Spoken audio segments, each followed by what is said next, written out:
I thought, how many other girls saw their boyfriend cheating on them in that video?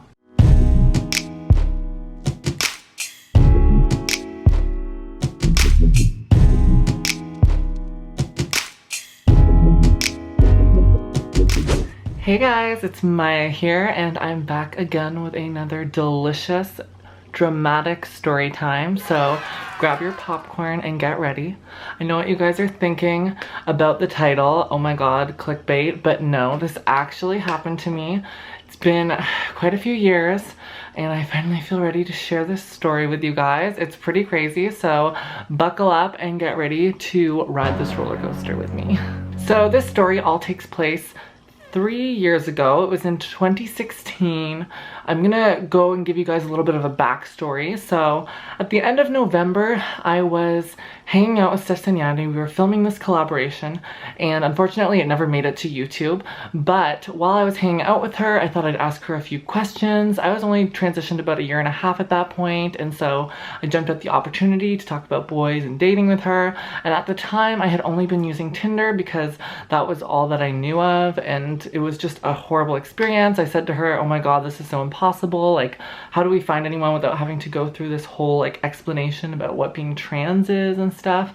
And yeah, it was like super annoying. And she says to me, oh, have you never tried Grindr? And my response was, isn't Grindr for cis gay guys?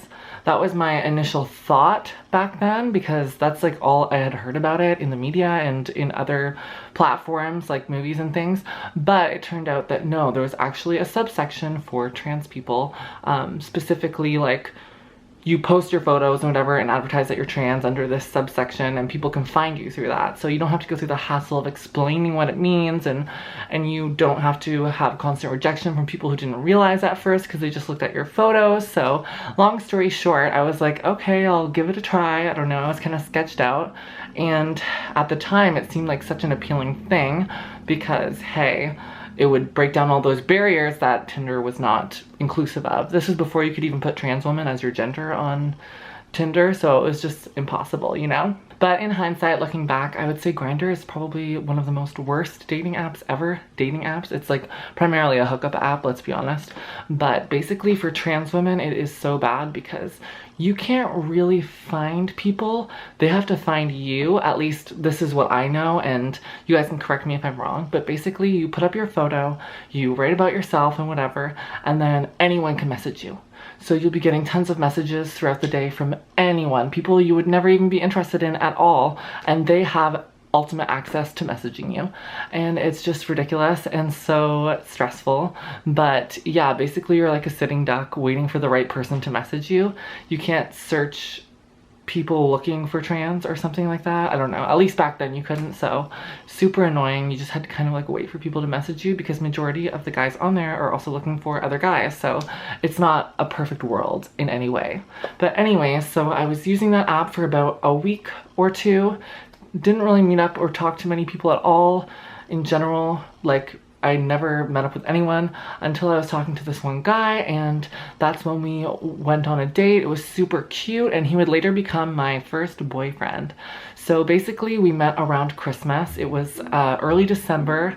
Who am I kidding? I know the exact date. It was December 5th, 2016. I don't know why I remember dates like that, but it was really important to me at the time because it's like, oh my god, first relationship.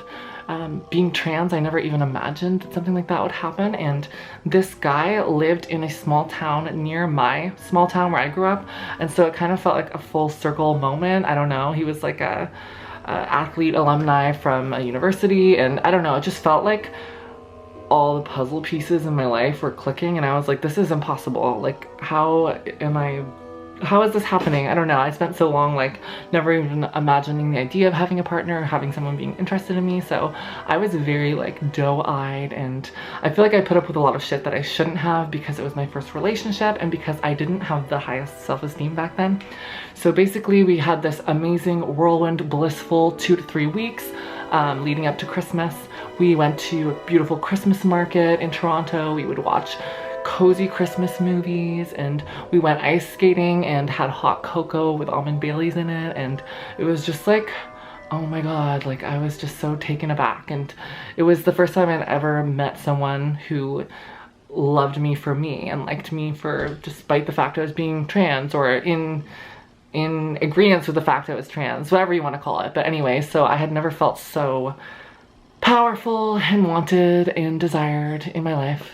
Because being trans, you always struggle with those feelings when society tells you that you're wrong or that nothing about you makes sense. So you're just trying to find your place in your footing in the world. And so when something like this happens, you really cling on to it because it's like, what? This is crazy. So anyways, we were having this amazing 2 to 3 weeks, and then Christmas came around and I went back home to see my family. He's with his family, obviously.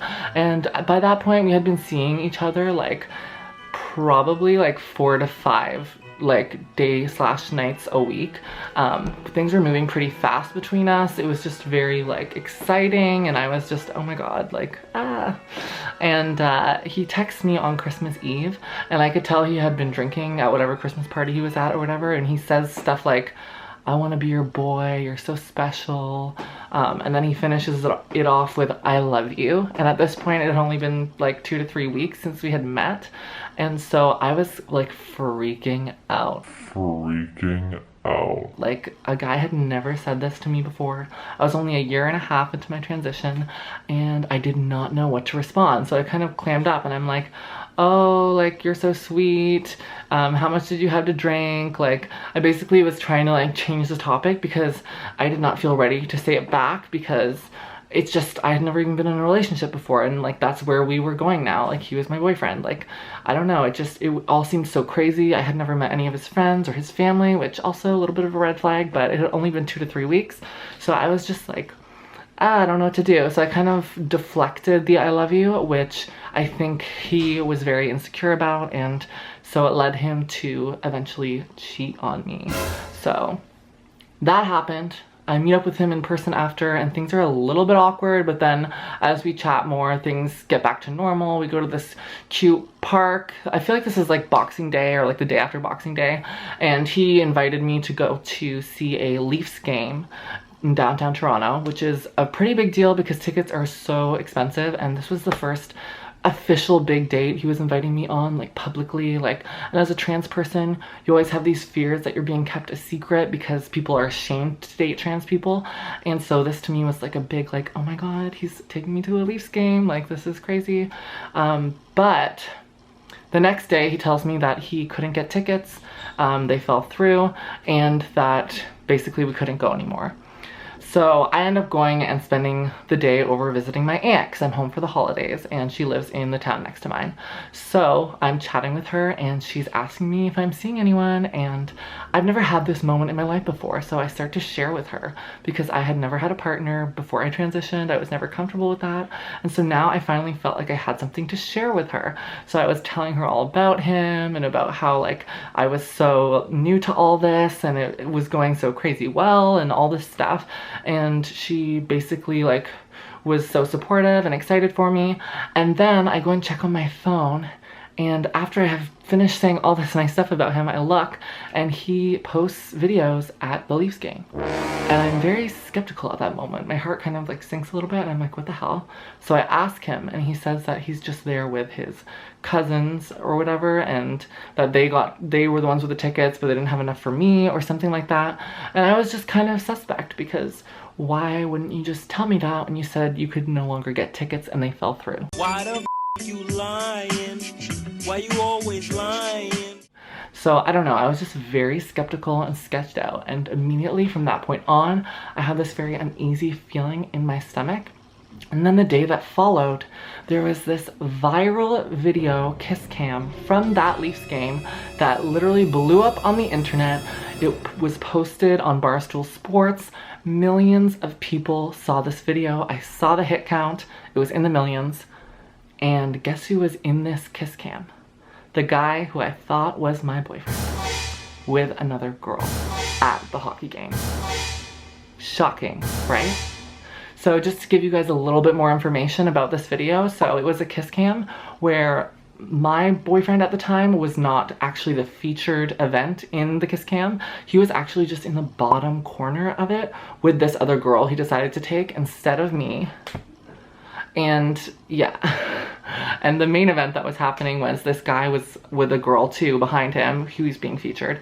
And instead of kissing her, he kissed his beer and it went viral. So yeah, millions of people saw it. It was posted on his Facebook. All of his friends and family were commenting stuff like, who's that girl? Like, oh, you're famous. Like, and it just like really broke my heart. I didn't even realize how invested I was into this, and I think it was because it was the first experience I had had like this, so I was just very devastated. I felt so blindsided, and I felt like he was punishing me for not saying I love you back, and I don't know, it just was very dramatic for me. I remember just having extreme stomach pains for 2 days.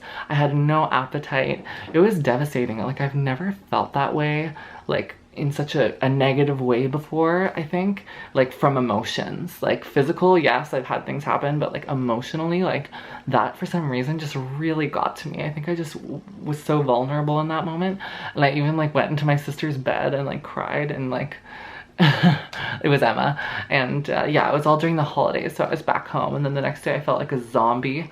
I went to go do bingo with my mom and my aunt, and I was just there dabbing the thing, and they were like trying to console me, because like it was just impossible to conceal how I felt about this situation. It was horrible. And like one of the worst things was all those people that he knew in his life on Facebook, like commenting and saying things like, who is she, who is she, when I was the person he was seeing for the past 2 to 3 weeks, and I was the person he said I love you to, and I was the person that he put all of his time into, and we had all these amazing moments together and memories. And so I felt like all of that was erased, and they were all focused on her, and she was the one, you know what I mean? And I thought, how many other girls saw their boyfriend cheating on them in that video? I'm just kidding. I don't think that there was anyone else in this situation. He spent way too much time with me for there to be like multiple people, but honestly, from this situation, like, I feel like I've grown so much now. It took me a long time. The worst part is that I stayed with him for a hot minute after this. We had a very rocky relationship for the next month after this before it like ended. And yeah, so I feel like I am a much better person and in a much better place in my life now. It took me so long to share that story because I was so devastated. I don't know. I feel like I was embarrassed. So, and there's more stories I can tell from that relationship, but basically, yeah, this happened. I was cheated on in front of millions of people, and they didn't even know. So, I mean, yeah, it was really shitty.